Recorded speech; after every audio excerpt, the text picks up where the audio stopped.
Hi everyone, আসসালামু আলাইকুম। কেমন আছেন সবাই? আশা করছি ভালো আছেন, সুস্থ আছেন। তো ভিডিও শুরুতে একটা মজার কোয়েশ্চেন করব আপনাদেরকে, আর তা হলো, আমি যদি বলি যে আজকে আপনাদের সকল রকমের ডায়েট বাদ, সব বাদ, তো প্রথমেই আপনি কোন খাবারটা খাবেন? কোনো মিষ্টি খাবার নাকি কোনো ঝাল খাবার, বা কে কোন খাবারটা খাবেন প্রথমে, সেটা কিন্তু আমাকে কমেন্ট করে জানান এই ভিডিওর নিচে কমেন্ট বক্সে। আর আপনারা যদি আমাকে কোয়েশ্চেন করেন যে আজকে আমার ডায়েট বন্ধ, তো প্রথমেই আমি কোন খাবারটা খাবো, তা আমি বলবো যে মিষ্টি জাতীয় কোনো খাবার আমি খাবো, কারণ আমার খুব সুইট টুথ আছে, মানে মিষ্টি খাবারের প্রতি আমার একটা আলাদা দুর্বলতা আছে। ওকে, তো আমি মিষ্টি কোনো খাবার খাবো। এর মানে এমন না যে এক বসায় আমি অনেকগুলা মিষ্টি খেয়ে ফেলি, আমি খুব অল্প পরিমাণে খাই, কিন্তু আমার মিষ্টির প্রতি একটা আলাদা রকমের দুর্বলতা আছে। তো আজকের ভিডিও টপিকটা অনেক মজার। তো এই মজার টপিকে যাওয়ার আগে বলবো যে যারা এখন পর্যন্ত আমার চ্যানেলটি সাবস্ক্রাইব করেননি তারা প্লিজ প্লিজ প্লিজ চ্যানেলটি সাবস্ক্রাইব করে নেবেন, আর পাশে যে বেল বাটন আছে সেখানেও ক্লিক করে নেবেন। ওকে, ভিডিওতে পজ দিয়ে আগে সাবস্ক্রাইব করবেন, তারপর ভিডিওটা দেখা শেষ করবেন, প্রথম থেকে শেষ পর্যন্ত দেখবেন। ওকে, আজকাল একটা ডায়েট টার্ম নিয়ে খুব বেশি আলোচনা হচ্ছে, আর সেই ডায়েট টার্মটি হচ্ছে ইয়ো ডায়েট। তো আমরা এখন জেনে নিব যে ইয়ো ডায়েটটা আসলে কি। খুব ফানি টাইপের লাগছে না শুনতে, কিন্তু আজকাল হ্যাঁ অনেকে এই ইয়ো ডায়েট করছেন। তো ইয়ো ডায়েটটা আসলে কি সেটা আমরা জেনে নিব। গবেষণায় দেখা গেছে যে 80% মানুষ বিভিন্ন রকমের ডায়েট ফলো করে তাদের ওজনটাকে কমিয়ে ফেলেন, কিন্তু এক বছর ঘুরতে না ঘুরতেই সেই ওজনটা তারা আবার রিগেইন করেন, কিংবা তার চাইতে অধিক ওজন রিগেইন করেন। আর একেই বর্তমানে বলা হচ্ছে ইয়ো ডায়েট। ইয়ো ডায়েটটা হচ্ছে এই যে কমলো ওজন, আবার বাড়লো, আবার কমলো, আবার বাড়লো, আবার কমলো, মানে এই টাইপের চলতে থাকা, এটাই হচ্ছে ইয়ো ডায়েট। একটু বুঝিয়ে বলি যে ইয়ো ডায়েটটা হলো ডায়েটিং এর একটা সাইকেল। আপনার কোনো একটা সময় মনে হবে যে আমার ওজন অনেক বেড়ে গেছে, এটা আমাকে কমাতে হবে। আপনি 15 দিন কিংবা 1 মাস কঠিন কোনো ডায়েট ফলো করলেন, আর এর ফলে বেশ খানিকটা ওজন কমিয়ে ফেললেন। তো 1 মাস পর আপনার মনে হলো বেশ খানিকটা ওজন কমিয়ে ফেলেছি, এবার আমি আগের অবস্থায় যাই। আগের অবস্থায় গেলে ফলে দেখা গেল যে যেই ওজনটা আপনি কমিয়েছিলেন সেটা আবার ব্যাক করলো, এমনকি তার চাইতে বেশি ব্যাক করতে পারে।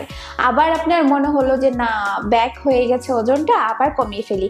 আবার আপনি ডায়েট শুরু করলেন, একটা কঠিন ডায়েট, এর ফলে বেশ কিছুটা ওজন কমলো, আবার আপনি সেই আপনার আগের লাইফস্টাইলে চলে গেলেন, আবার সেটা রিগেইন করলেন, কিংবা তার চাইতে বেশি ওজন আপনার ব্যাক করলো। এটাই হচ্ছে ইয়ো ডায়েট। আর এতে আপনার ওয়েট লস সাইকেলটা অনেকটা ইয়ো টাইপের হয়ে যায়। এই ইয়ো ডায়েটের কারণটা হলো মানুষ এই যে ডায়েট প্রক্রিয়াটাকে একটা শর্ট টার্ম টাইপের ব্যাপার স্যাপার ভেবে থাকে, যে ডায়েটটা কিছুদিনের ব্যাপার, আমার ওজনটা কমে গেলে আমি আবার আমার আগের মতো চলে যাব, আগের মতো খাওয়া দাওয়া শুরু করব। এটা করলে আসলে হয় না। যেমন আমাকে অনেকে কোয়েশ্চেন করে থাকেন যে আপু ডায়েট কতদিন করব, এই যে কতদিন করব, এটা আসলে কোনো কথা না। ডায়েটটা হলো বা হেলদি খাবার দাবারগুলো খাওয়া হলো একটা লাইফ লং প্রসেস। আপনি যতদিন বেঁচে থাকবেন এটা চলতে থাকবে। হয়তো কখনো আপনার পছন্দের খাবারগুলো আপনি খেতে পারেন কম বেশি পরিমাণে, কিন্তু এমন না যে আপনার যা মনে হলো তাই আপনি খেতে থাকলেন, এইটা না। তো ডায়েট ব্যাপারটা হচ্ছে একটা লাইফ লং প্রসেস। এই যে আপনি একটা সুন্দর বা হেলদি ডায়েটের মাধ্যমে আপনার ওজনটাকে কমিয়ে ফেলেছেন, কমিয়ে ফেলার মানেই এমন না যে আমি আবার আগের লাইফস্টাইলে ব্যাক করব। আপনি যখন কমিয়ে ফেলবেন তখন আপনি একটা মেইনটেইনের ডায়েট করবেন, যেই ডায়েটের ফলে আপনার ওজনটা আসলে বেড়ে যাবে না বা খুব বেশি কমে যাবে না, সেটা সমান গতিতে চলতে থাকবে, মানে কাঙ্ক্ষিত ওজনটা বজায় থাকবে। আর এই যে ইয়ো ডায়েট, যারা 2 দিন ডায়েট করেন, আবার বাদ দেন, আবার শুরু করেন, আবার বাদ দেন, বিভিন্ন টাইপের ডায়েট করেন, এইটা করতে থাকেন, তাদের জন্য কিন্তু বলে রাখি যে এটা খুবই ক্ষতিকর। আমরা এখন জেনে নিই যে এই ইয়ো ডায়েটের ফলে আপনার কি কি শারীরিক ক্ষতিগুলো হতে পারে। যখন আপনি ওজন কমাতে থাকেন তখন ফ্যাট কমার সাথে সাথে লেপটিন হরমোনটা কিন্তু কমতে থাকে। আর যখন আপনি ইয়ো ডায়েট করেন, মানে দুদিন ডায়েট, দুদিন ইচ্ছা মতো খাওয়া দাওয়া, দুদিন ডায়েট ইচ্ছা মতো খাওয়া দাওয়া, এটা চলতে থাকে, তখন আপনার এই হরমোনটা এত বেশি আপ ডাউন করে যে আপনার ক্রেভিংসটা দ্বিগুণ, তিনগুণ, চারগুণ বেড়ে যায়। আপনি অনেক বেশি খাবার খেয়ে ফেলেন, আনহেলদি জাঙ্ক ফুড খেয়ে ফেলেন, ফলে আপনার ওজন যেটা কমেছিল তার থেকে 2-3 গুণ বেড়ে যেতে পারে। 2 নাম্বার হচ্ছে যে বারবার এই ওজন কমা বাড়া এসব করার কারণে কিন্তু আপনার ফ্যাটি লিভার হতে পারে। 3 নাম্বার হচ্ছে যে এই ভুলভাল জিনিসগুলো করে কিন্তু আপনার মাসল অনেক বেশি কমে যেতে পারে, যা আপনার জন্য ভালো কিছু না। 4 নাম্বার হলো যে এটা মানুষের মানসিক ফ্রাস্ট্রেশন অনেক বেশি বাড়িয়ে দেয়, যে আমি আর পারবো না, আমি আর পারছি না। এই যে ওজন কমা বাড়া এটার ফলে বাড়িয়ে দেয়, ফলে এই মানসিক ফ্রাস্ট্রেশন থেকে কিন্তু অনেক ক্ষতি সম্ভাবনা হয়। তবে ভয়ের কিছু নেই, আমি আপনাদেরকে যে দিক নির্দেশনা দিচ্ছি বা যে লাইফস্টাইলটা দেখাচ্ছি, এটা যদি আপনারা কন্টিনিউ করতে থাকেন বা ফলো করতে থাকেন, তাহলে আপনারা এই ইয়ো সাইকেলের মধ্যে পড়বেন না। তাই নিয়ম করে আমার ভিডিওগুলো দেখতে থাকুন, কারণ ভিডিওগুলো দেখলে কিন্তু অনেক কিছু আপনারা জানতে পারবেন। তারপর হচ্ছে আপনারা হেলদি ফুড বা খাবারগুলোকে চিনতে শিখুন, যে কোনগুলো আপনাদের জন্য ভালো আর কোনগুলো ভালো না। আপনারা যদি ভালো খাবারগুলোকে চিনতে শিখেন, তাহলে কিন্তু এই ইয়ো সাইকেলে আপনাদের পড়তে হবে না। তারপর হচ্ছে যে জাঙ্ক ফুডগুলোকে আপনাদের বাদ দিতে হবে। প্রসেসড ফুড, বিভিন্ন রকমের তেলে ভাজা, বাইরে যে দোকানগুলোতে পাওয়া যায় যে অনেক দিনের পুরনো তেলে ভাজা সমুচা বা সিঙ্গারা, ডাল পুরি, মোগলাই পরোটা আপনারা বিকেলের নাস্তা হিসেবে কিন্তু রেগুলার খাচ্ছেন, এই জিনিসটাকে আপনার অ্যাভয়েড করতে হবে। এগুলোতে প্রচুর পরিমাণে বাজে ট্রান্স ফ্যাট থাকে, এগুলো কিন্তু আপনাদের জন্য অনেক ক্ষতিকর। তার মানে আমি আপনাদেরকে বলছি না যে এই সিঙ্গারা, ডাল পুরি, সমুচা একেবারে বাদ দিয়ে দেন, মাঝে মাঝে খেতে পারেন, কিংবা বাসায় বানিয়ে মাঝে মাঝে আপনি খেতে পারেন। হচ্ছে কার্বোহাইড্রেট যুক্ত খাবার বা স্টার্চ ফুডগুলোকে আপনার লিমিটেড করতে হবে, পরিমাণে কমিয়ে নিতে হবে।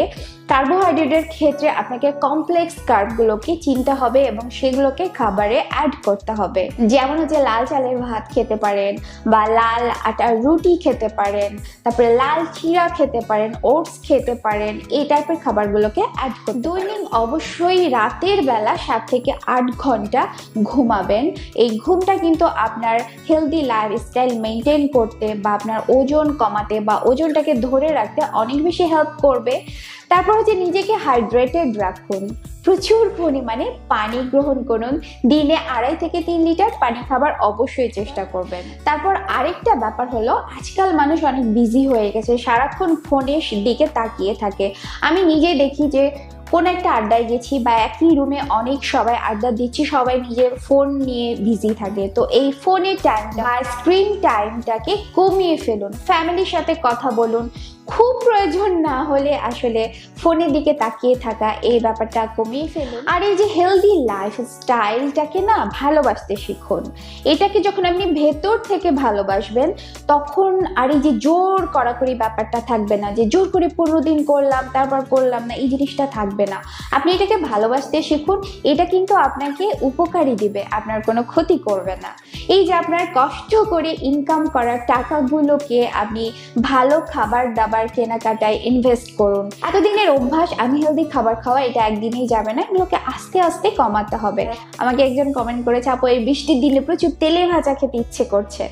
তো আমি বলবো যে তেলে ভাজা খেতে ইচ্ছে করছে, আপনি মুড়ি মাখিয়ে খান, এটা কিন্তু তেলে ভাজার চাইতে আরো অনেক বেশি মজার হবে আর হেলদি অপশন হবে আপনার জন্য।